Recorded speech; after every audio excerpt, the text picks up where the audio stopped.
आपने किताबें लिखनी शुरू की, उसके बाद शुरू की? नहीं, किताबों का जो है चक्कर बहादुर से बहुत पहले हुआ। अच्छा। इस माने में कि मैं कॉलेज में था, जी। पहला पहला प्यार हुआ था। यानी मुझे तो यही पता नहीं कि प्यार क्या होता है। जी। जिस माहौल से निकला था मैं, झोपड़पट्टी से, जी। और एक मल्टी मिलियनर एनआरआई लड़की, वो भी करीब में बैठती थी। मैं हम लोग जैसे मॉडल को सेंटर में बिठाया, मॉडल को, अब ज़रूरत पड़ी मुझे कुछ स्केच करते करते, ज़रा रबर देना, वो कहेगी ज़रा पेंसिल देना, ये रोमांस की शुरुआत।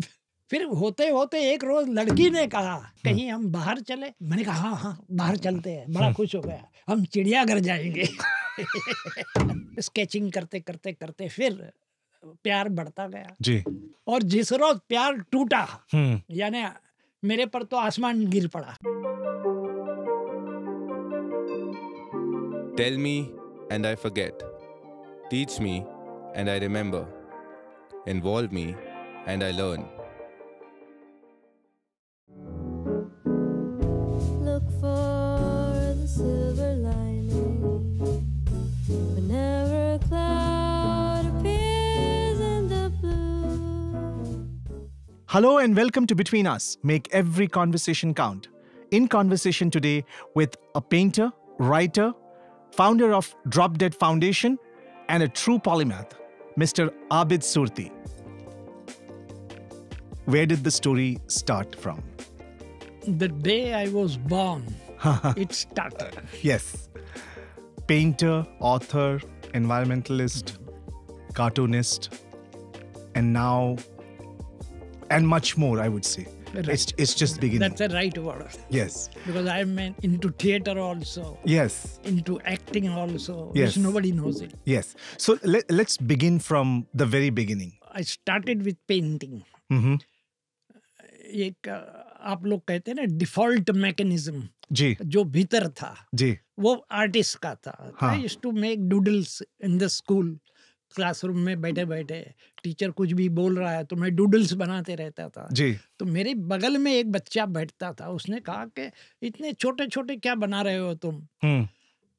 अरे बोले मेरे पड़ोस में जो है एक चित्रकार रहता है, इतने बड़े बड़े डूडल्स बनाता है। बोले जी। उसके नजर में पेंटिंग जो थे वो डूडल। अच्छा। हाँ जी। तो मैंने कहा I would like love to see it जी। तो उसके साथ में उसके घर गया। उसके लड़का जो था काफी रईस था, मैं फटीचर था, फुटपाथ पे रहता था।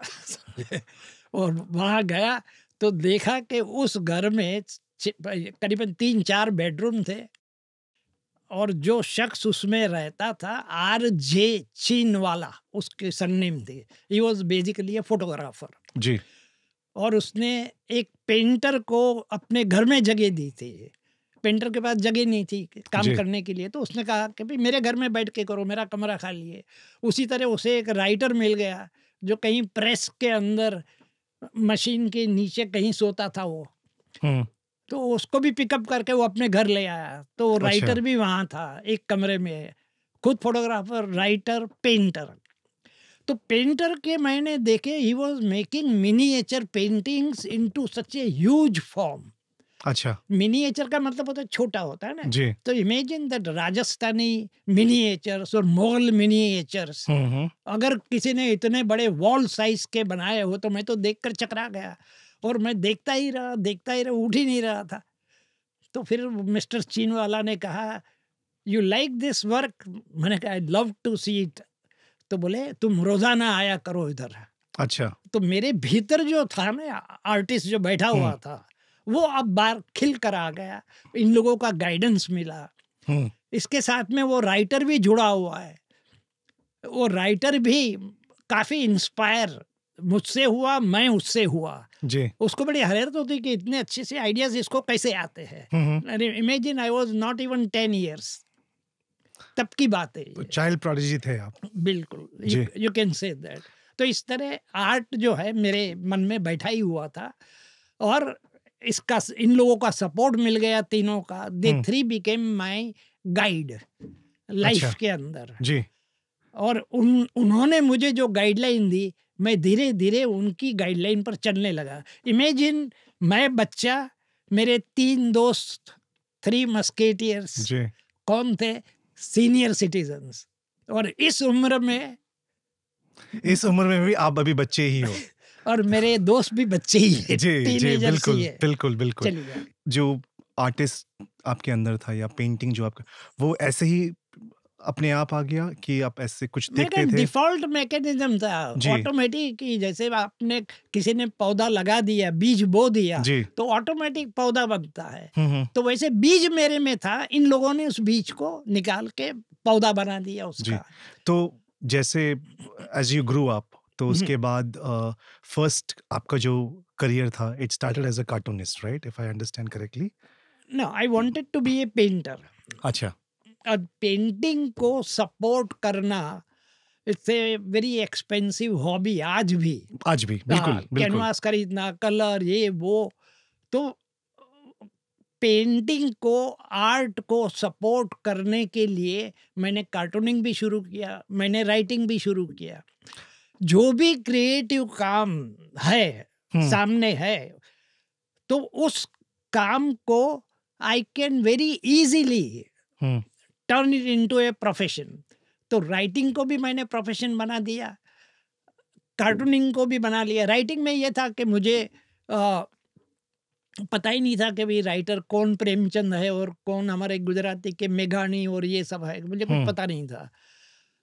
लेकिन जो खूबी जो थी भीतर, वो धीरे धीरे बाहर आने लगी। राइटिंग लिखने लगा, लिखने लगा तो कहानी लिख दी मैंने, बहुत बढ़िया, किसी ने तारीफ कर दी। अच्छा। तो ऐसे कार्टून में भी ऐसे ही हुआ। डूडलिंग करते करते कहाँ पहुंच गया मैं, आरजे चीन वाला के घर पहुंच गया, वहां 3 लोग मिल गए।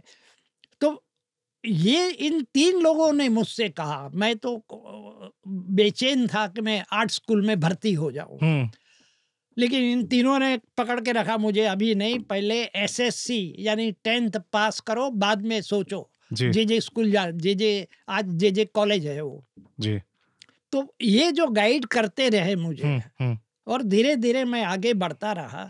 तो कार्टून में जो डूडलिंग जो करता था मैं, वो स्कूल डेज की बात बता रहा हूँ। तब मैं स्काउट में भी था।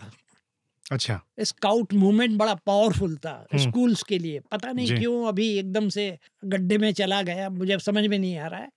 और स्काउट में मेरे जो कार्टून में बनाता था, डूडल करते करते कार्टून बनाने लगा था, तो कार्टून देखकर 3 बुजुर्ग जो मेरे थे, गाइड थे, उन्होंने कहा तो बिक सकते हैं, तुम्हारे कार्टून बिक सकते हैं। अब मैं सोचा बिकेगा तो कहाँ बेचने जाओ। आई डिडंट नो, मैगजीन का तो सवाल ही नहीं था, घर पे आता हो, क्योंकि फुटपाथ पर ही जिंदगी शुरू हुई थी। और घर पे न्यूज़पेपर का भी सवाल नहीं था। तो मुझे कुछ पता ही नहीं था कि भाई ये बिकने तो कहाँ बेचे इसको जी। तो फिर उन लोगों ने मुझे गाइड किया कि एक टाइम्स ऑफ इंडिया करके एक अखबार निकलता है जी। तब मैं डोंगरी बेनी बाजार के करीब, रेड लाइट एरिया के करीब, मैं वहाँ पूरे कुंबे के साथ रहता था।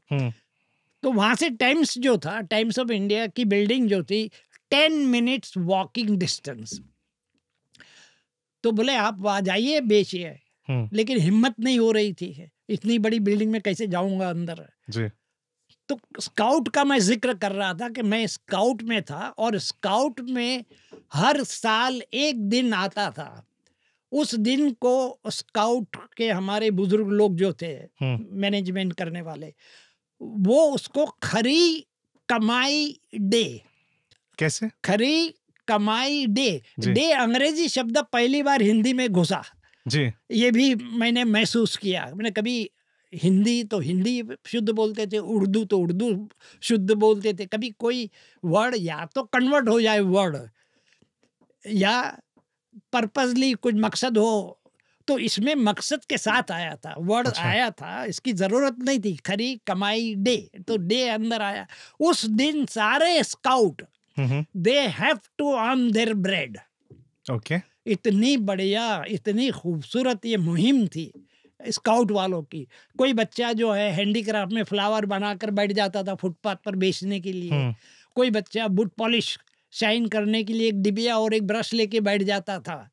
तब मुझे, अच्छा, ये फिर बच्चे लोग, हम लोग घर जाते थे, घर जाकर अम्मी से कहते मम्मी ये लो 5 रुपए कमाया हूँ, रोटी दो। आज एक दिन में अपनी कमाई के पैसे से मैं रोटी खा रहा हूँ, मुफ्त की नहीं खा रहा। तो ये बड़ी फीलिंग, बहुत बढ़िया फीलिंग थी। तो मैंने सोचा कि मैं कार्टून बेचूंगा, मुझे फुटपाथ पर बैठने की ज़रूरत नहीं, बुट पॉलिश करना है या फ्लावर बना के बेचो या और भी कुछ काम कर सकते हो, झाड़ू सफाई ये वो, मैं कार्टून बेच सकता हूँ। तो मैं तो इसको स्काउट का ड्रेस पहनकर, स्काउट के ड्रेस में विसल लगाई ऊपर इधर और सीधा गया टाइम्स ऑफ इंडिया के दफ्तर में जी। तो बाहर अब अंदर घुसने में डर लगता था बिल्डिंग के अंदर। तो बुरके से मैंने पूछा कि भाई मुझे वो एडिटर साहब से मिलना है। तो उसने कहा देखो सामने वो केबिन दिखाई दे रही है, अंदर बड़ा गलियारा था, उसमें दरवाजा दिखाई दे रहा है, बस उसको धक्के मारो अंदर घुस जाओ। और आप चल दिए बेझिझक में गया, अंदर गया। तो ऐसे ही बहुत खूबसूरत ऑफिस थी, मेरे में तो बोलने की तो हिम्मत ही नहीं थी। तो मैंने तीनों कार्टून उसके सामने रख दिए, एडिटर के सामने। सोचिए आज जो है कितनी सिक्योरिटी, कितने अपॉइंटमेंट लेने पड़ते हैं जी। उस दौर के अंदर मेरे साथ जो बात बनी है वो बता रहा हूँ, पर्सनल एक्सपीरियंस। तो तीनों मैंने उनके सामने रख दिए। पहले तो मेरा मुंह देखने लगे एडिटर, फिर कार्टून देखा तो मुस्कुरा दिए। मैंने कहा बात बन गई। That was the first pocket cartoon. Laxman ने भी उसी दौर में पॉकेट कार्टून शुरू किए थे। अच्छा। उसके रेगुलर छप रहे थे। हाँ। तो पॉकेट कार्टून का क्रेडिट उसको मिल गया, लेकिन मेरा पहला पॉकेट कार्टून वहां छपा था टाइम्स ऑफ इंडिया में। उसका कॉन्सेप्ट क्या था, मतलब पॉकेट कार्टून का विदाउट लैंग्वेज कुछ नहीं जी। उसमें लैंग्वेज अगर मैं हिंदी गुजराती लिखता तो टाइम्स वाला लेता नहीं, अंग्रेजी में बनाना पड़ता। तो मैंने विदाउट लैंग्वेज कुछ कार्टून बनाए थे। उसमें से एक जो टाइम्स ऑफ इंडिया में छपा जी, वो बस स्टैंड है, बस स्टैंड में लोग खड़े हुए हैं और पीछे बोर्ड लगा हुआ है जी, जहाँ खड़े उसके पीछे जी, बिवेयर ऑफ पिक पॉकेट। अच्छा। और एक बंदा जो है हाँ, वो कुछ पढ़ता हुआ, अखबार पढ़ता हुआ बस में उसमें खड़ा हुआ है। हाँ, बस स्टैंड में जी। और एक जेब कतरा है, उसकी जेब में हाथ डाल के जेब काट रहा है जी। और उससे कहता है देख बोर्ड, वो उधर बोर्ड देख रहा है। समझे ना? या this was the only, no need of dialogue, no need of words, anything, because art has its own expressions anyways. लेकिन this is the most difficult cartooning without words. Laxman भी डायलॉग्स यूज करता था पॉकेट कार्टून में। जी, जी। आज भी लोग pocket cartoon बनाते, without words कोई नहीं होता। हाँ, बिकॉज़ उसका एक्सप्रेशन ही अलग होता है ना। तो ये रेयर का था और बिगिनिंग भी हो गई मेरी कार्टून के अंदर, हिम्मत भी आ गई जी। और यहाँ से बेचना शुरू हो गया। ओके। और इसी दौरान आप टाइम्स ऑफ इंडिया में फुल टाइम चले गए थे एज अ वर्किंग? नहीं, ये मैं कॉलेज स्कूल से पहले के दिनों की बात, स्कूल के दिनों की बात कर रहा हूँ, 10th। ओके। 10th से पहले। जी, जी। लेकिन मुझे कार्टून में एज ए प्रोफेशन कभी सोचा नहीं था मैंने कि मैं प्रोफेशनल बनाऊंगा। ये तो लकीली हो गया। तो ये 3 हो गए। लेकिन बाद में रियलाइज किया, जब मैं पेंटर बनने चला तो मुझे याद आया कि मैं कार्टून बनाऊंगा तो मेरा 2 कैनवास खरीद सकता हूँ मैं। जी। तो बेसिकली पेंटिंग के नीड की वजह से आप कार्टून अपने शुरू किए। राइटर भी करीब उसी की वजह से बना। तो ये तो पेंटिंग, कार्टूनिंग, राइटिंग, ये सारे के सारे उन तीनों जो जिनसे आप मिले थे मिस्टर चिनेवाला के घर में, वहीं से शुरू हुआ। I mean the entire journey started from there. Inspiration. Absolutely. Writer का नाम था मुश्ताक जलीली, जिसने सुपरहिट फिल्में बॉलीवुड में लिखी। उसने मेरी टैलेंट देखकर, बचपन में 10th में था, देखकर उसने मुझे अपना असिस्टेंट बना लिया। कई सिचुएशन में फंस जाता था तो कहता था अभी देखो ये इस तरह का ये है, अब यहाँ से कैसे आगे बढ़ा जाए। तो मैं उसको 10 रास्ते बता देता था, समझे? जी। बिकॉज क्रिएटिविटी जो है बेसिकली, ये मुझे बाद में रियलाइज हुआ कि I can, you put me in any position. आज समझो मुझे आपने चमार बना दिया, मोची बना दिया, तो मैं जूते की ऐसी नई डिजाइन लेकर आऊंगा मार्केट में। इतना भरोसा मुझे अपने पर है। बिल्कुल बिल्कुल, आत्मविश्वास सब कुछ होता है। तो क्रिएटिविटी मुझे दिखनी चाहिए, कोई भी फील्ड दो उसमें मैं क्रिएटिविटी ढूंढ के निकालूंगा। from the early years of cartooning ji to creating one of my favorite childhood characters, बहादुर. ये जर्नी कैसे शुरू हुई? ये तो काफी लंबी जर्नी है जी. मैंने जब कार्टून में पैसे जरूरत घर में बढ़ती गई, कॉलेज में जाना था तो कॉलेज में तो पैसे चाहिए, तो मैंने हमारे बुजुर्ग लोग थे घर में, उनसे कहा कि भाई मुझे कॉलेज जाना है। तो कहे बेटा जितना हम लोग कर सके तेरे लिए, यानी 10 तक पढ़ाया, ये भी बहुत बड़ी बात थी उन लोगों के लिए, क्योंकि तब मेरी अम्मी जो थी वो झाड़ू पोछा करती थी लोगों के घरों में इनकम के लिए जी. फादर जो थे बिस्तर खटिया पकड़ ली थी उन्होंने, अंकल जो एक थे वो कुछ थोड़ा बहुत कमा कर लाते थे इधर उधर से। तो इस तरह घर की हालत बहुत खस्ता थी, फिर भी मुझे अम्मी ने मार मार के, अच्छा she was not even educated lady, लेकिन उसको इतना पता था कि अगर बेटा पढ़ लिख कर बड़ा होगा तो मतलब कुछ कर पाएगा हम Correct. सबके लिए। तो मतलब मार मार के मुझे भेजती थी स्कूल में। मतलब कार्टून बनाना शुरू किया तो मुझे एक गुरु मिल गया कार्टून के अंदर जी. वो था गुजराती का शनि नाम का कार्टूनिस्ट। हाँ.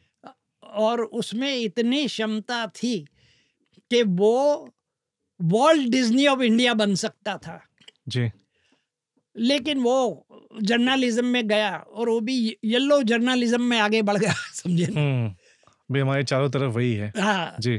तो उसमें मुझे उसने he was one of the best cartoonist, तो मैं उसके अंडर में उसने मुझे जॉब में भी रख लिया कि तो हमारे लिए उनकी मैगजीन थी चेत मछंदर नाम की, गुजराती में मछंदर। हाँ. उस दौर के लोग जानते हैं, किसी को भी पूछोगे तो फौरन बता देगा। तो शनि ने मुझे अपना असिस्टेंट बना के रख लिया। तो मैं उनके लिए मैंने डब्बू जी शुरू किया वहाँ गुजराती में, और उसका नाम था बटुक भाई। अच्छा. बौने मियाँ, बटुक भाई का मतलब गुजराती में बौने मियाँ कह सकते हो, और बौना शख्स। जब डब्बू जी का जो कैरेक्टर जो है ना, जी. वो बीवी उसकी बड़ी टॉल है, मोटी भी है, टॉल भी है, और ये डब्बू जी जो है बौने है। तो मैंने गुजराती में शुरू किया। तब तक मुझे टाइम्स ऑफ इंडिया में एक पराग करके बच्चों की पत्रिका निकलती थी, उसमें ब्रेक मिल गया। अच्छा. डॉक्टर चिंचू के चमत्कार करके। डॉक्टर चिंचू के चमत्कार। अब उसमें नयापन ये था, टाइम्स ऑफ इंडिया में घुसना भी बहुत बड़ी बात थी जी. एंट्री मेरे लिए। जो किताब मैंने कलेक्शन इसका छपा था उसको गुजरात गवर्नमेंट ने अवार्ड भी दिया था, और उन्हीं किताबों का नेशनल बुक ट्रस्ट ने 2 वॉल्यूम छापे हैं। अच्छा. आज के दौर में आज अच्छा. के बच्चे भी, और उसका बड़ा जबरदस्त सेल है। टाइम्स ऑफ इंडिया ग्रुप की पत्रिका पराग, और टाइम्स ऑफ इंडिया ग्रुप की पत्रिका धर्मयुग वीकली, और उसके एडिटर जो आए धर्मवीर भारती, तो उन्होंने वही सवाल उठाया जो उस दौर के बुजुर्गों का जो जज्बा था कि भाई देश आजाद हो चुका है, let us do something different. Right. तो उन्होंने धर्मयुग में जो कार्टून फॉरेन के छपते थे, तो स्टाफ से कहा कि ढूंढो कोई इंडियन कॉमिक बना के दे सकता है, ये सब बंद करना है। वो एडिटर बन के आया, तो पहला काम उन्होंने ये किया। तो तलाश शुरू हुई। उस दौर में लक्ष्मण आ चुके थे टाइम्स ऑफ इंडिया में, ये मुझे याद है। मारियो टॉप पर था कार्टूनिस्ट, और ऐसे जितने टॉप के कार्टूनिस्ट थे, एक के बाद एक धर्मयुग में सबको आजमाया गया। तो ये एक के बाद एक, मुझे याद है मारियो को भी कुछ उसका समझो रे कि 4-5 महीने में उसका भी बंद करना पड़ा। अब कोई कार्टूनिस्ट बचा ही नहीं। मैं तो क्या कहते हैं अननोन था ना वहाँ, एक छोटा सा कार्टूनिस्ट कोई नया आया है, एक छोटा मोटा काम कर लेता है, ये जहन में।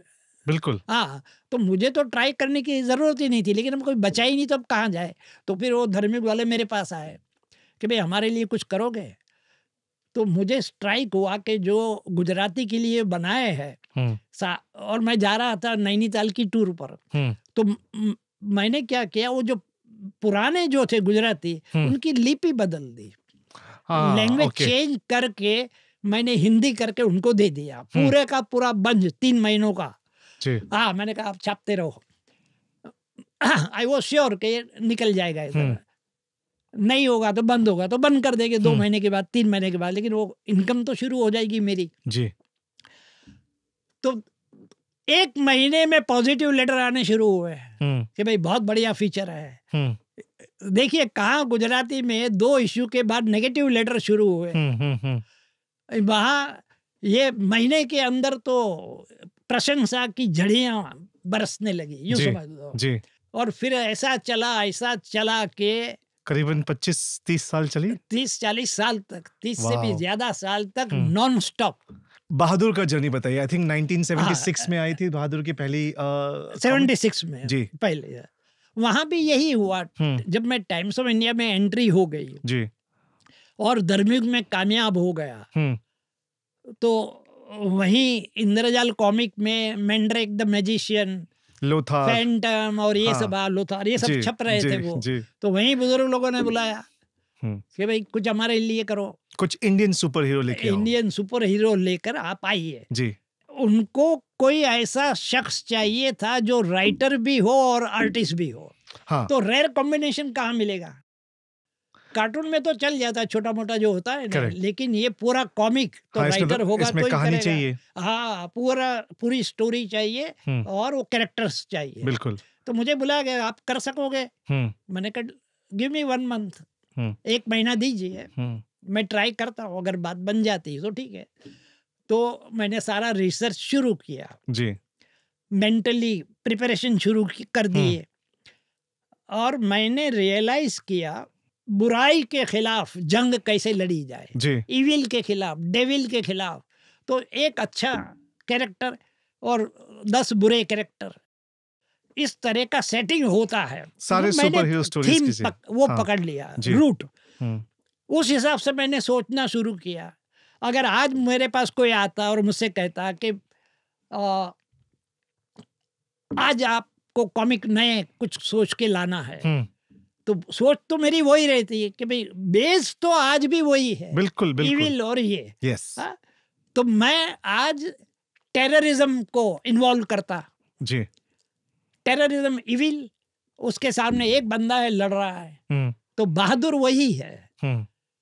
उस दौर में बहादुर जो है डाकुओं से लड़ रहा है जी, क्योंकि डाकू जो थे उस दौर में टेररिस्ट के बराबरी का, यूं समझ लो इक्वल, दोनों चंबल वाले डाकू, चंबल के डाकू। क्या बात, आपने नाम याद दिला दिया, मैं मिस हो गया था। तो ये चंबल के डाकुओं को मैं ले सकता हूँ, और एक आदमी जो है वो डाकुओं को रिफॉर्म करना चाहता है, मिटाना नहीं चाहता। करेक्ट। तो अल्टीमेटली तो मिट जाएंगे ना, डाकू का कारोबार बंद हो जाएगा अगर मैं रिफॉर्म कर देता हूँ किसी तरह भी। तो वो बंदा हमारा हीरो बन गया, और ये जो है डाकू सारे हमारे विलन। और फिर उसी तरह, अच्छा अब उसमें ये है कि लोग पूछते हैं, अभी उसमें गया था ये कॉमिक कॉन में, तो एक सवाल वहाँ किसी ने ऑडियंस में से पूछा कि आपने बहादुर को पीला कुर्ता क्यों दिया, और उस पर भी जीन्स क्यों पहनाई उसको। हाँ। ये बड़ा सवाल जो था, ये उसको सूझा उस बंदे को। I said hats off. तो फिर मैंने समझाया कि देखो ये येलो सैफरन कलर जो है वो भारत का प्रतीक है जी, तो ये आइडेंटिफाई हो रहा है कि ये इंडियन कैरेक्टर है जी, सैफरन। और जीन्स मैंने इसलिए रखी है कि जीन्स जो है विदेश से, अमेरिका से कनेक्टेड है, तो एक ग्लोबल अपने पर्सपेक्टिव डाल दिया उसमें। कि ये दो अगर इकट्ठे हो जाते हैं, इंडिया और अमेरिका, या ईस्ट एंड वेस्ट, तो we can make miracles. Correct. यानी ये कैरेक्टर फिक्स हो गया बहादुर का जी। अब उसकी मैंने गर्लफ्रेंड भी क्रिएट की जी, बेला। अब बेला, अरे वाह क्या बात है। मेरे फेवरेट कॉमिक बुक से, as I was growing up I used to read all of this. अरे वाह, तो क्या बात। हाँ, मेरे अहो भाग्य जी, मेरे अहो भाग्य आप यहाँ पधारे जी जी। मैंने बेला का कैरेक्टर इंट्रोड्यूस किया जी, वो भी लोगों को बहुत पसंद आया। और हैरानी की बात ये है, देखो संस्कार और ये सारी बातें हम करते हैं ना, उस दौर में यानी कि 70s में मैंने लिविंग इन इंट्रोड्यूस किया।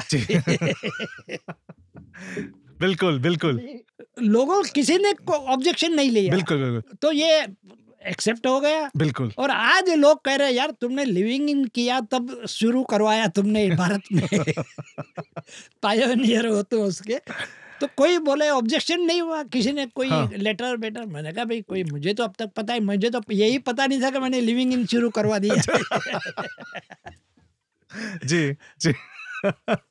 तो ऐसे मतलब ये बहादुर के साथ तो कई किस्से जुड़े हुए हैं। तो अभी बहादुर को एक he has become a newfound legend again. मतलब लोग जो है बहादुर के बारे में, there is a Bahadur fan club in the US and many ji. people are actually coming back to you, they're reaching out to you, asking you कि you know हम उसको why don't we bring it back again. And I think आप movies के बारे में भी बात कर रहे थे कि there are also talks about bringing Bahadur on the big screen. Yes.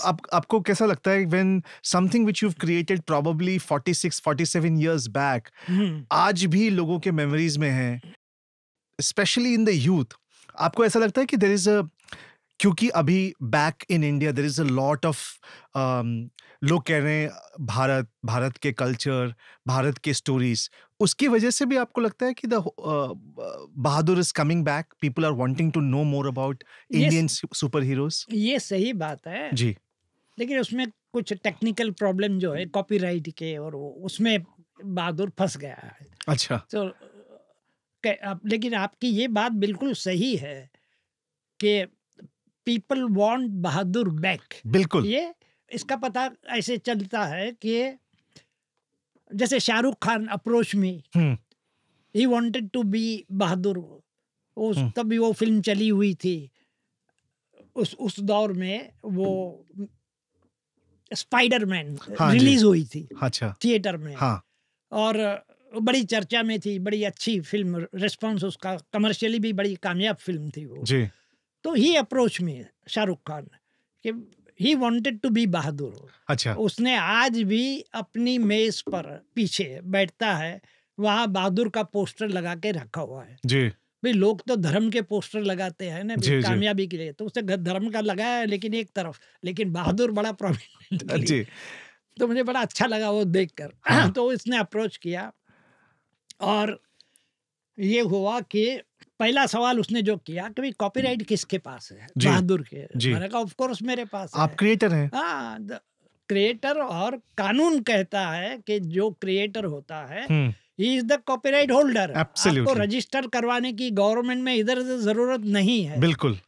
तो बोले तो एक काम करो, कॉपीराइट आपके, तो आप मैनेजमेंट से मिलो और उससे एनओसी लेकर आ जाओ, नो ऑब्जेक्शन सर्टिफिकेट, कि भाई हमें मतलब कोई एतराज नहीं, कॉपीराइट आबिद भाई के ये इस तरह वो लिख के दे देंगे, आप लेटर देकर साइन करके लेकर आओ। बस अब यहाँ से गड़बड़ शुरू हो। उन्होंने कहा भाई कॉपीराइट तो हमारे पास है।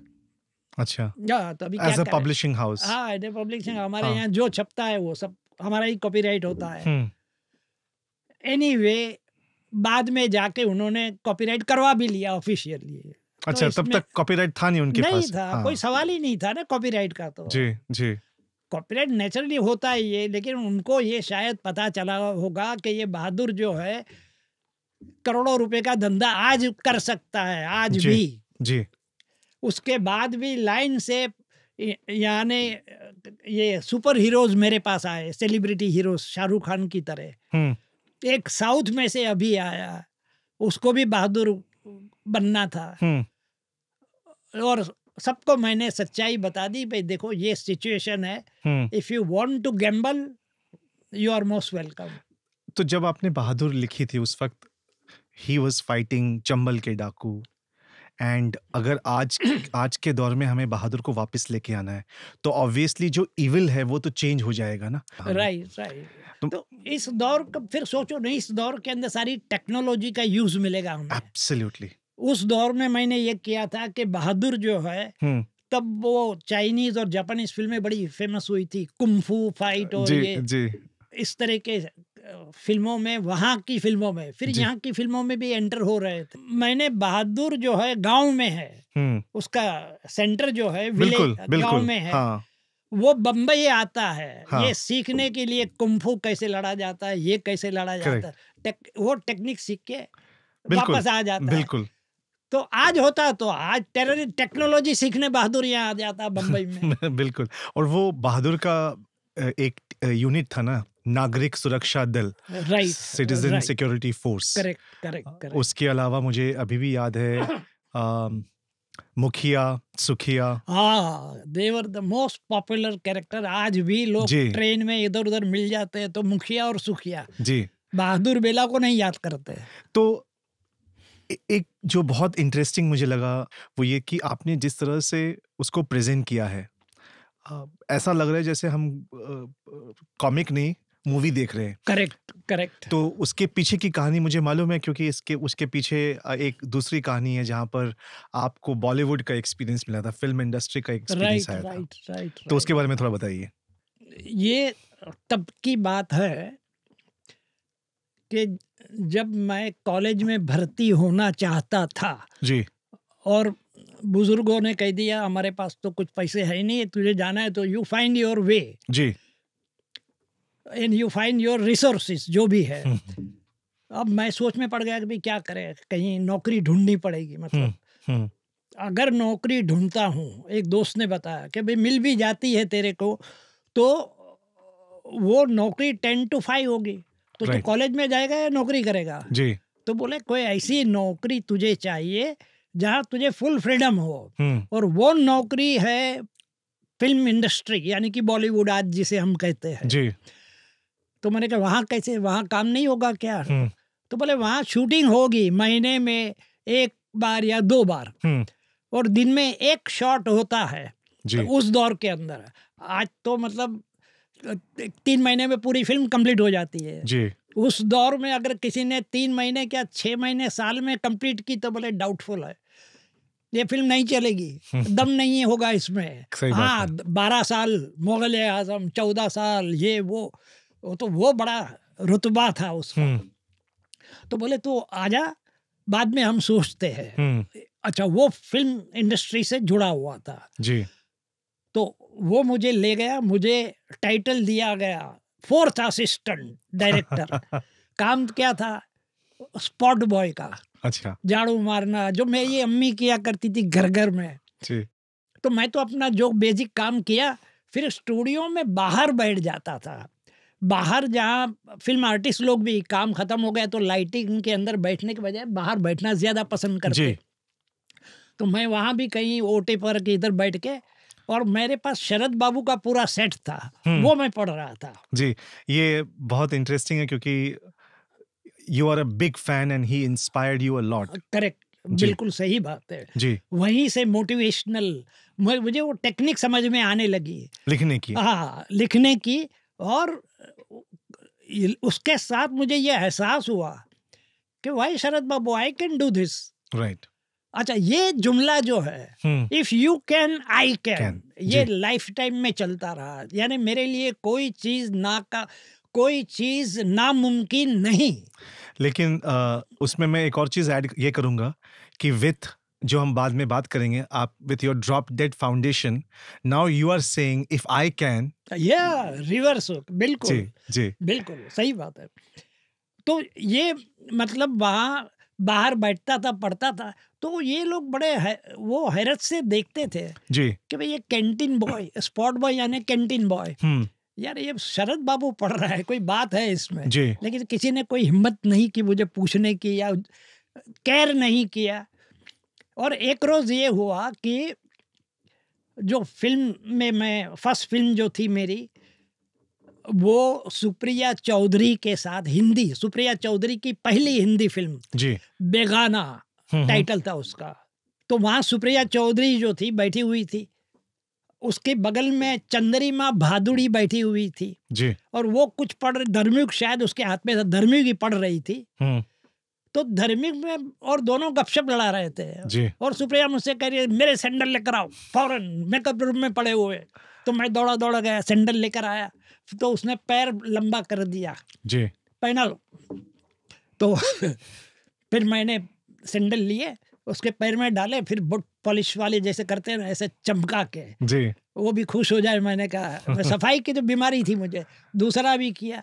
तब तक वो सुप्रिया चौधरी को चंद्रिमा भादुड़ी ने कहा कि यार एक बढ़िया कहानी छपी है।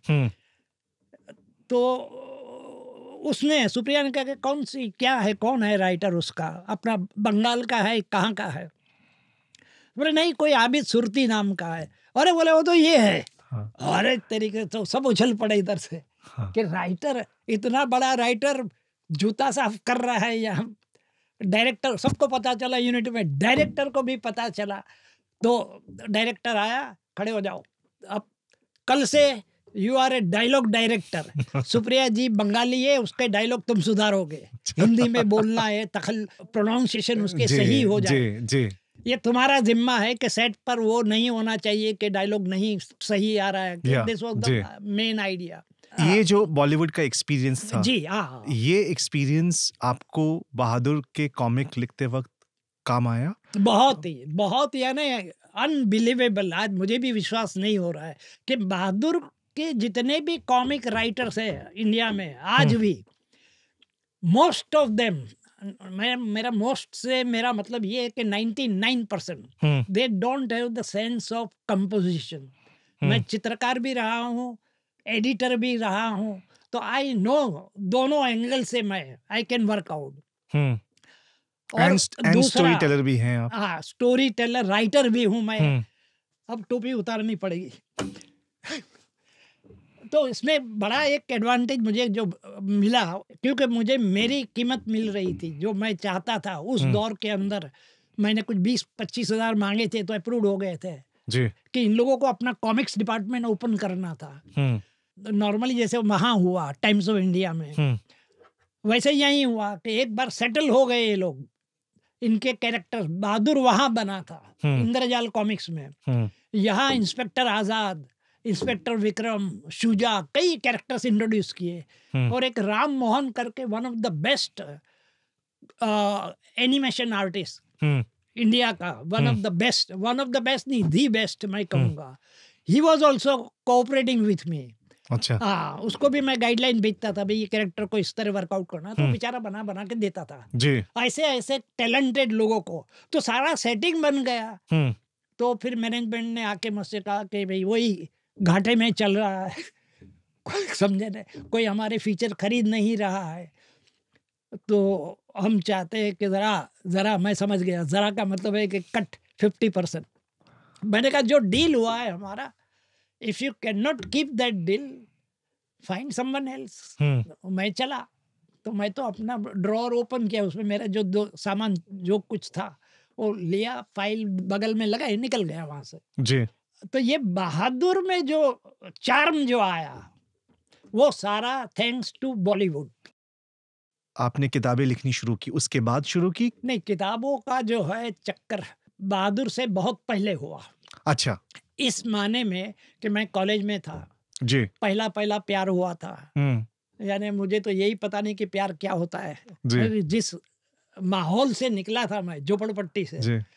और एक मल्टी मिलियनर NRI लड़की, उसका वो भी कहीं से बाहर से आई थी सीखने के लिए जी। JJ स्कूल ऑफ आर्ट में, JJ स्कूल ऑफ आर्ट में, आज JJ कॉलेज हो गई है जी। तो वो भी करीब में बैठती थी। मैं, हम लोग जैसे मॉडल को सेंटर में बिठाया, मॉडल को, और सारे आर्टिस्ट जी चारों ओर बैठ के स्केचिंग करते थे, वैसे उसके साथ मैं भी बैठ जाता था, वो भी बैठती थी। इधर कोई एक्सीडेंट, कोई पर्पसली नहीं कि भाई अब ज़रूरत पड़ी मुझे कुछ स्केच करते करते, ज़रा रबर देना, समझे, वो कहेगी ज़रा पेंसिल देना। ये रोमांस की शुरुआत जी उस दौर के जी। फिर होते होते एक रोज़ लड़की ने कहा कि कहीं हम बाहर चले स्केचिंग करने के लिए जी। कहीं हम बाहर चले, सॉरी स्केचिंग के लिए नहीं, कहीं हम बाहर चले जी। मैंने कहा हाँ बाहर चलते हैं। बड़ा खुश हो गया, हम चिड़ियाघर जाएंगे। उसने सर पीट लिया सर। यकीन मानिए ऐसे बहुत सारे लोग हैं जो आज भी ऐसे ही करते हैं। तो स्केचिंग करते करते करते फिर प्यार बढ़ता गया जी।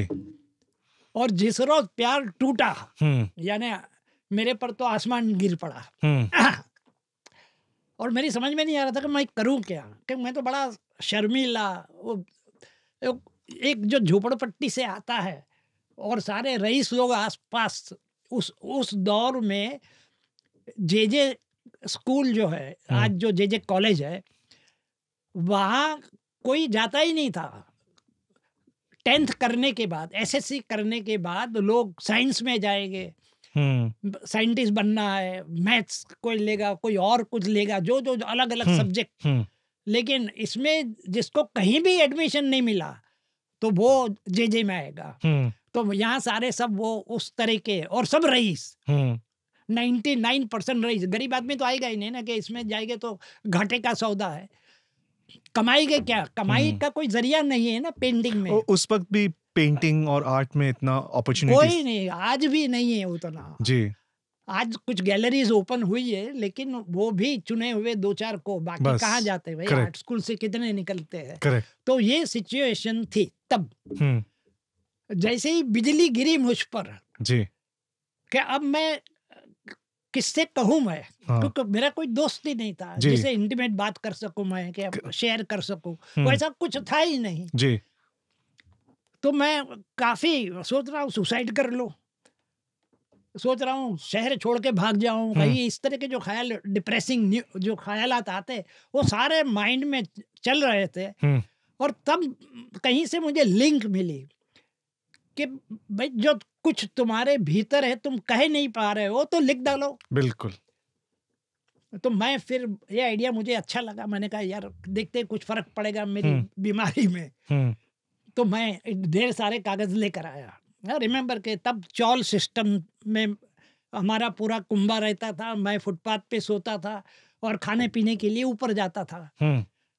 और अब लिखने का शुरू किया तो मैं वहाँ बैठ गया खिड़की के पास, और 1 पेज 2 पेज करते करते के इतना पेज। और हमारे बगल में एक कबाड़ी रहता था, वो कबाड़ी जब भी गुजरता था हमारे दरवाजे के सामने से तो देखता था कि ये बंदा अचानक इसको क्या बीमारी हो गई है, बैठे बैठे घसीट रहा है कागज पे कागज। हाँ। तो एक रोज मेरे पास आया वो, कि अभी क्या लिख रहा है वो? तो मैंने उठाया सारा इतना ढेर, मैंने कहा ले जा बेच, आधा पैसा मेरे को देना कबाड़ी में, जब वो बेचेगा कहीं जाके। तो मैंने कहा आधा मेरे को देना। तो बोले डन, दे दे मेरे को। वो सारा उठा के ले गया, वो ले गया। और उसने गलती ये की कि वो पढ़ने बैठ गया, क्योंकि उसकी लिंक जो थी ना एक पब्लिशर से थी। अच्छा। और पब्लिशर जो था गुजराती का टॉप मोस्ट पब्लिशर जी। जो सिर्फ प्योर लिटरेचर छापता था। अच्छा। शिवजी आशर उसका नाम था। हाँ। बहुत भला आदमी था, बहुत भला वो था। और उसके वहाँ जिसकी किताब छपी, उसने छापी जिसकी किताब, वो ओवरनाइट राइटर बन गया। जैसे मेरी किताब पेंगुइन में आई तो पेंगुइन में ओवरनाइट में ग्लोबल मुझे मार्केट मिल गया जी। तो प्योर लिटरेचर छापता था वो। और वो काफी मतलब 1000 प्रिंट की किताबें, तो समझो कि 500 बिकी बड़ी मुश्किल से। तो बाकी 500 वो कबाड़ी को देता था। वो ठेला लगाता था, वो कहीं स्टेशन के बाहर, मस्जिद बंदर स्टेशन के बाहर ठेला लगाता था और वहां उसकी किताब वो बेचता था। तो ये मेरा बंडल उठाकर वो उसके पास ले गया, उसने पढ़ लिया ना वो गलती की, उसने फंस गया अंदर। तो जाके कहा देखो कुछ इसमें दम लग रहा है, मुझे जरा पढ़ लो। उसके 1 वीक के बाद मुझे फोन आया, उस मैसेज आया उसका कि आप आकर मिलिए, आपकी किताब हम छापने वाले हैं और एडवांस 500 रुपए। उस दौर में 500 तो बहुत बड़ी बात, मतलब। लेकिन आपने लिखा क्या था? वो लव स्टोरी जो थी मेरी, वही सारा जो भीतर जो था ना, आग लगी थी जी। तो सारी आग को मैंने पानी में डाल दिया, यूं समझ लो। तो कि कैसे शुरुआत हुई, क्या हुआ, फिर ये मुझे वो बात याद है। अच्छा चलो वो लिख देते हैं। कोई वो नहीं था कि भाई पहला चैप्टर ये होना चाहिए जी, दूसरा ये होना चाहिए, जो जो बातें। तो इन लोगों ने क्या किया, वो सारा जो था ना उसको सिस्टमेटिकली ऑर्गेनाइज किया। करेक्ट। किसी एडिटर को बिठा दिया, बोले बातें बहुत अच्छी अच्छी है, सीन्स बड़े अच्छे अच्छे निकलेंगे इसमें से। तो इस तरह वो किताब बनी। उस किताब का नाम था गुजराती में टूटेला फरिश्ता, और हिंदी में आई टूटे हुए फरिश्ते। टूटे हुए फरिश्ते। तो ये पूरी बायोग्राफिकल है ये। अच्छा, हाँ, तो मैंने एक चीज अभी तक नोट किया है कि जैसे जैसे भी आपका करियर प्रोग्रेस हुआ है, somebody or the other was always there. Someone came into your life and जी। you were guided into the next level of your career. Right right right, बिल्कुल सही। और I think 1993 में you were awarded the National Award for Sahitya Literature literature का award मिला था। तीसरी आंख के लिए। तीसरी आंख was the collection of short stories. हाँ, and this was originally written in Gujarati a few years back, right? कि 93 से पहले लिखी हुई किताब थी आपकी गुजराती में, जिसको ट्रांसलेट करके उन्होंने हिंदी में लिखा। जो मैंने ही ट्रांसलेट की थी जी, वो। जी। हाँ, तो अपनी किताब ओरिजिनल थी, जो उसका उसमें- था वो आपने पहले गुजराती में लिखा था, उसके बाद पहले, फिर हाँ, उसके बाद में इसमें आया। तो Gujarat, Correct। How was the reception in Gujarati when you wrote the book? नहीं, इसमें एस्टेब्लिश हो गया था तब अच्छा, तक वो, अच्छा। क्योंकि वो शिवजी आशर का जो स्वाति प्रकाशन जी, नाम याद आ रहा है, वहाँ किताब छप गई ना, तो ओवरनाइट राइटर बन गया। जी, तो फिर मेरी शॉर्ट स्टोरी इधर उधर छपना शुरू हो गई। हाँ। पहले भी छपती थी, लेकिन इक्की दुक्की इधर उधर। बट वो हिंदी में ट्रांसलेट होने के बाद it got a national national, वो मैं धर्मयुग टाइम्स ग्रुप में गया ना, पराग, पहले पराग में गया, उसके बाद में धर्मयुग में गया, जी, और फिर इंद्रजाल कॉमिक्स, तीनों में मतलब। This is such a fascinating story, sir. Really fascinating and inspiring story. We don't know how our life will go. हम फ्लो के साथ चले जाते हैं and something or the other always comes up. तो from there, you continued writing books and you continued doing whatever you were doing. ये एक किताब छपी तो मुझे रियलाइज हुआ कि I can write. And then you went on to write about 80 odd books. हाँ, 80 बुक्स आई।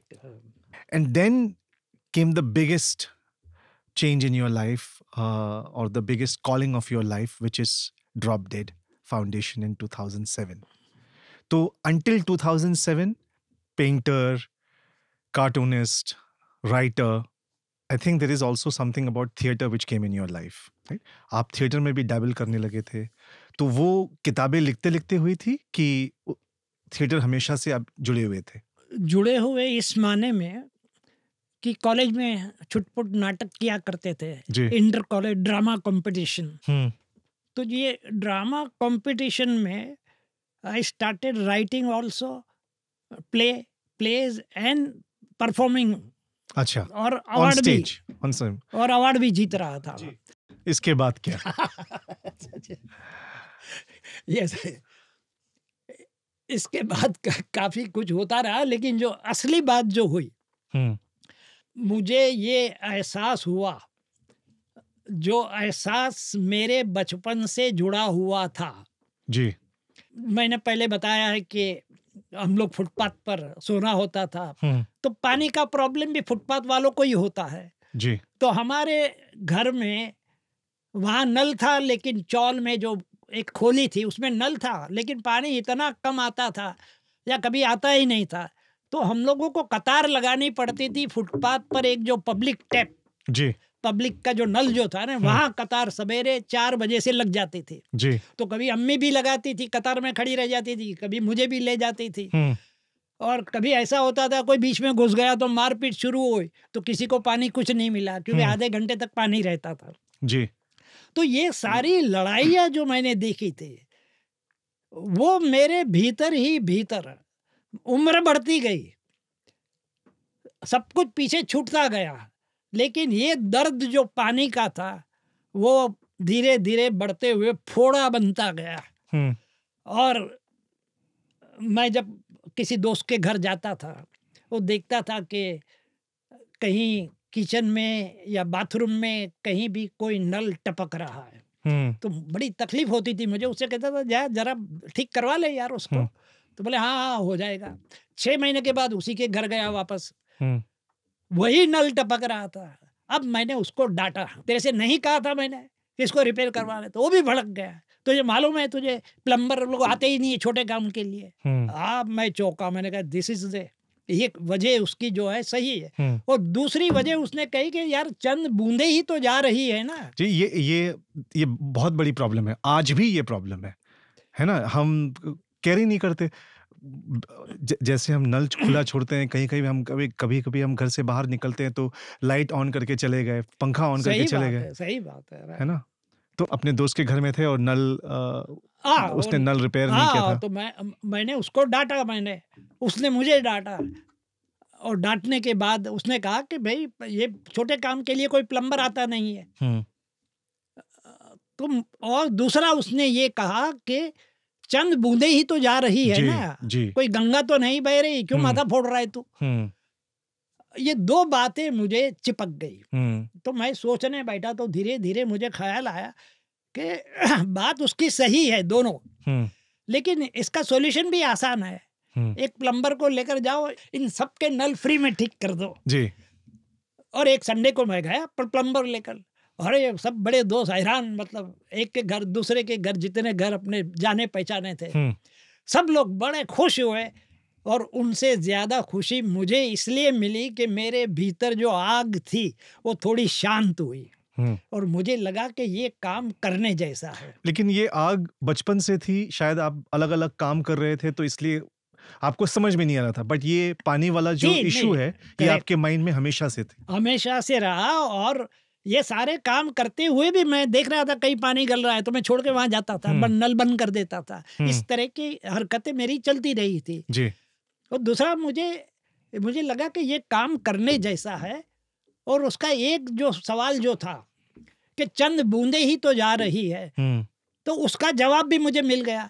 एक अखबार पढ़ रहा था, अखबार में पानी पर एक बहुत बढ़िया आर्टिकल था, उसमें दिया गया था कि 1 सेकंड में 1 बूंद टपकती है तो 1 महीने में 1000 लीटर पानी गटर में बह जाता है। 1000 लीटर पानी गटर में बह जाता है। अब ये झटका जो था ना, ये उसके लिए जवाब था। अब मैं जिस घर में जाता हूँ, नल घर घर जाके ठीक करता हूँ, ये मुहिम जो मैंने शुरू की है ड्रॉप डेड फाउंडेशन जी। तो हर संडे को हम जाते हैं किसी बिल्डिंग में, पूरी बिल्डिंग पहले सेक्रेटरी की परमिशन लेते हैं, हाउसिंग सोसाइटी का जो सेक्रेटरी होता है जी, उसकी परमिशन लेते हैं और संडे के रोज पहुंच जाते हैं जी। तो घर घर में हम जाते हैं तो उनको यही समझाते हैं कि भैया ये चंद बूंदे नहीं जा रही है, 1000 लीटर, यानी यूं समझ दो कि कितने बकेट पानी जा रहे हैं अंदर। सो ड्रॉप डेड फाउंडेशन आपने 2007 में फाउंड किया था, correct? Correct. And now it's been 16 years and counting. लेकिन अभी भी it's still in many ways mister Abid Surti single person mission. आपके साथ एक प्लम्बर है और एक वॉलंटियर है, जहाँ तक मैं जानता हूँ, क्योंकि और वो भी लेडी वॉलंटियर है, बिकॉज कई सारे घरों में जब आप जाते हैं तो they prefer having a woman, specially when there is a housewife in the बिल्कुल सही जी।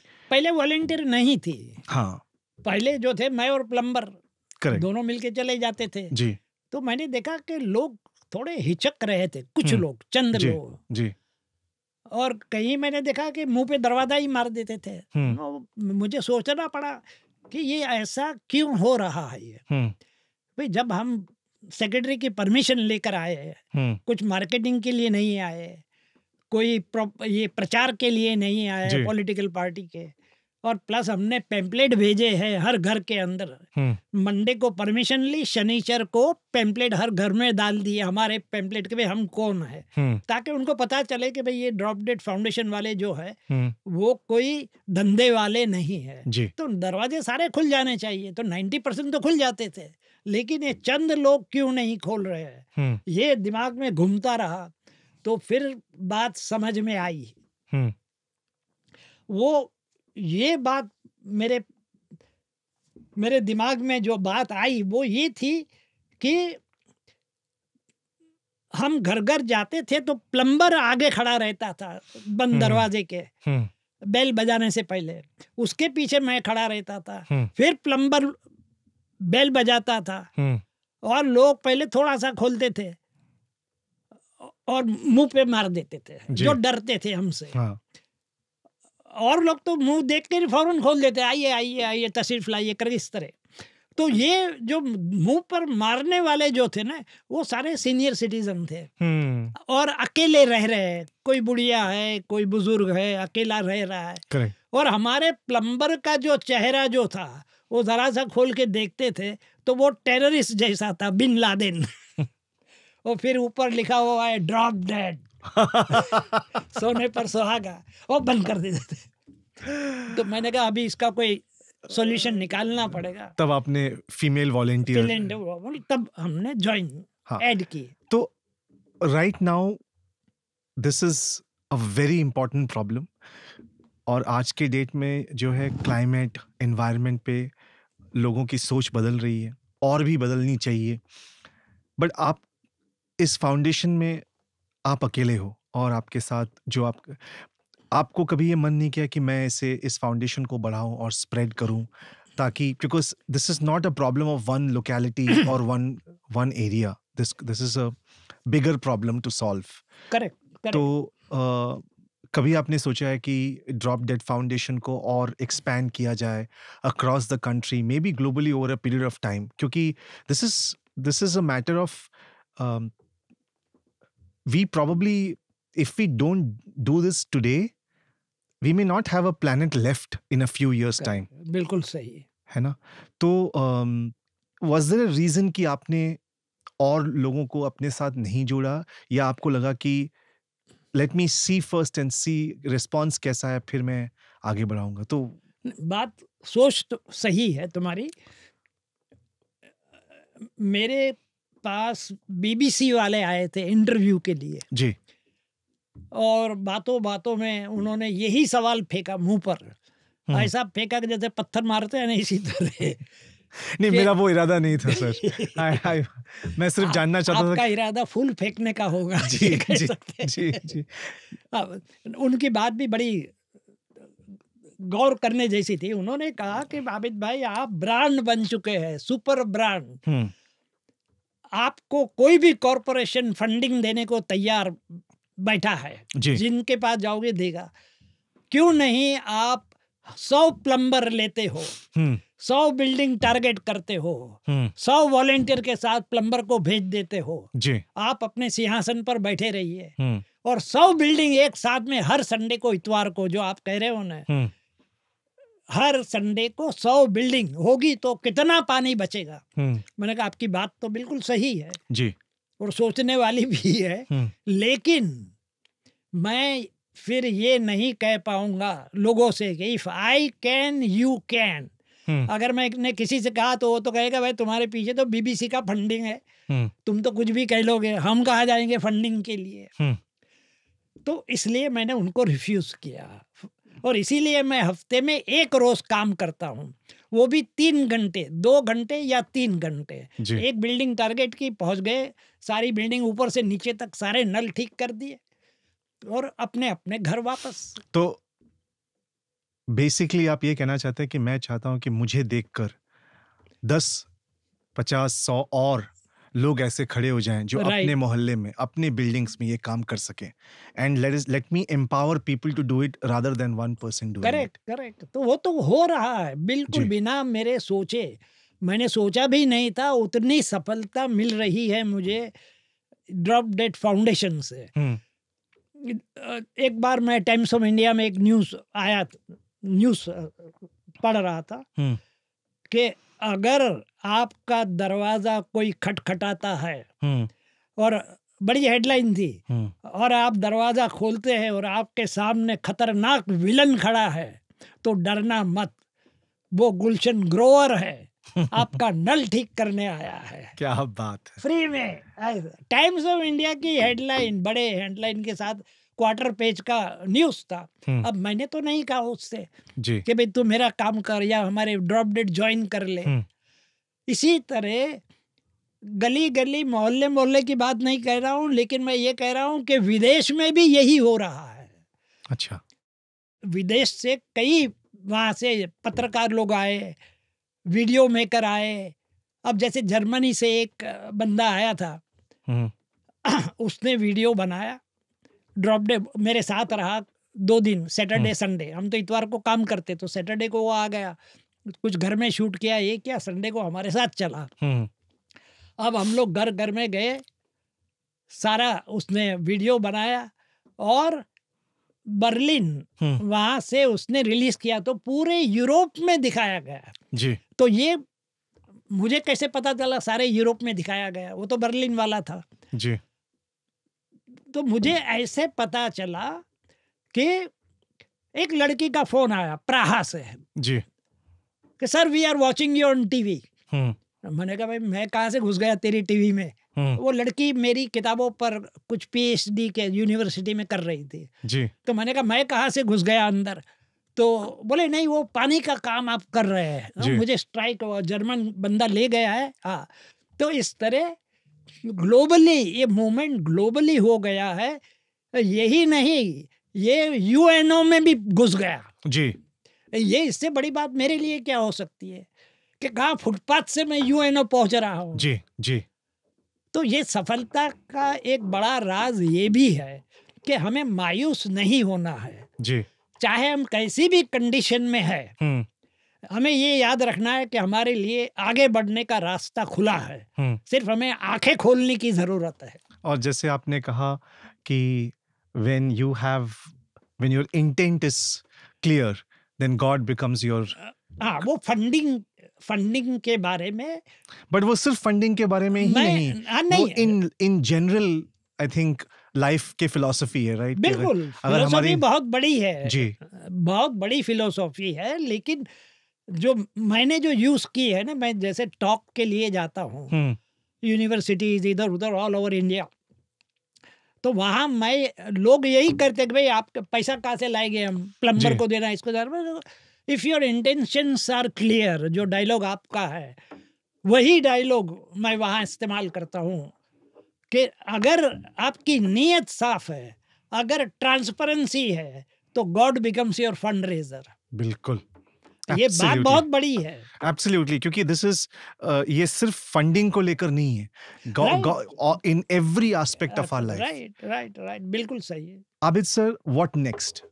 क्या अब how do you see yourself moving forward, because you are younger than all of us, तो अभी आपका thank you. आपका नेक्स्ट गोल, next step क्या है? मैं कभी ये सोचता ही नहीं कि व्हाट नेक्स्ट। जी, जो जी में आता है, जो दिल मेरा कहता है कि ये करो, तो मैं वो करता हूँ। यही वजह है कि आज तक जिंदगी में मैंने कभी नौकरी नहीं की, सिर्फ एक की थी, वो एडवर्टाइजिंग फिल्म्स ऑफ इंडिया में, वो भी 50 कंडीशन मैंने लगाई थी, उन लोगों ने नहीं। जी, मैंने कहा मैं टाई लगा कर नहीं आऊँगा ऑफिस में। जी, तो उन्होंने कहा यस सर। वो तब तक बहादुर चल पड़ा था जी। और इन लोगों को भी ओपन करना था कॉमिक का मार्केट।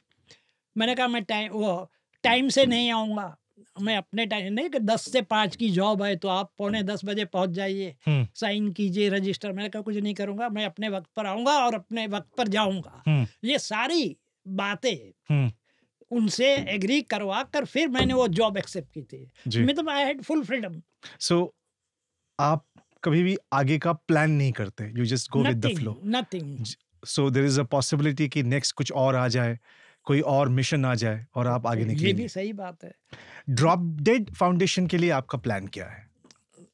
ड्रॉप डेड के लिए मुझे अब लग रहा है कि मुझे कुछ करने की जरूरत ही नहीं है। ये तो जंगल की जो आग होती है ना जी, वो कैसे फैलती है, तो वो अपने आप ही चला गया। मैंने एक मिसाल दी आपको गुलशन ग्रोवर की, वैसी कई मिसाल है। यूएनओ की मिसाल है कि यूएनओ का पर्यावरण का सेक्रेटरी जो है 3 साल तक लगातार वो ट्वीट करता रहा है जी कि भाई आबिद सुरती जो है उसके देखिए आप वो कैसे काम करते हैं। इस तरह के मेरे बारे में यूएनओ से ये मैसेज जा रहा है वर्ल्ड ओवर, तो एवरीबडी नोज मी।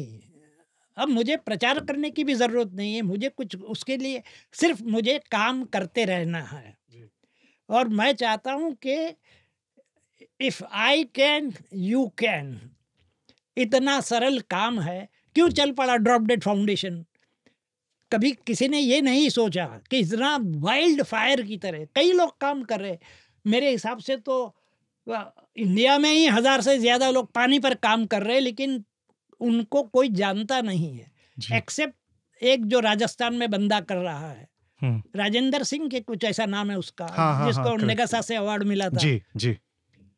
उसका नाम, क्योंकि उसको इंटरनेशनल अवार्ड मिला तो उसका नाम सब जानते हैं, और दूसरा नाम बताओ तो किसी को पता नहीं है। जी, तो मेरा ड्रॉप डेड नाम वर्ल्ड ओवर ग्लोबली कैसे गया, ये जो पॉइंट जो है, तो उसका जवाब सिर्फ इतना ही है कि आप पूरी ईमानदारी से काम करो, सब हो जाएगा। That is such words of wisdom, sir. बहुत important question है, जी, $1 million, $1 billion अरे question. वाह वाह वाह। आ जाइए। How are you so young and energetic? How am I so young and energetic? जी, बात तो, क्वेश्चन तो बड़ा दिलचस्प है जी, और $1 million का भी है, जी. तो आप मिलियन में से आधा दे दो तो जवाब देता हूँ। Sir, thank you so much for your time. This has been, although Drop Dead के बारे में तो बहुत सारे लोगों को मालूम है. My idea was to just get to know your entire story, and now I know why you founded Drop Dead, and I know that there will be many more such initiatives coming your way. Correct. Because you are not only young at heart, you are passionate, and this is only the beginning. Thank you for inspiring all of us, not just in India, but globally. Correct. It has been an absolute pleasure for me that you came over to the podcast and shared your views and thoughts.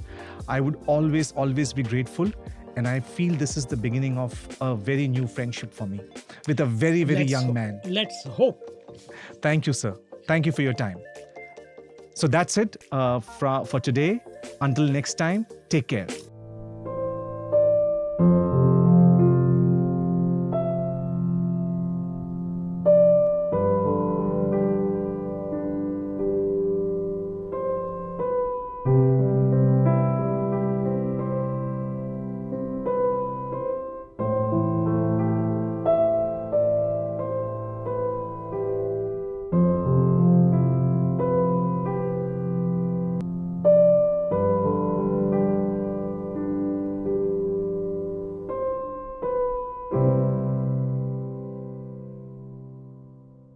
Thank you for listening to this episode of the Between Us podcast. This episode was recorded at Manicpod Studios in Chembur, Mumbai. Your sound engineer is Mainak Chakrabarti. The video was processed at Viewfinder's Edit, and your producers are Santosh Kumar and Arnav Dogra.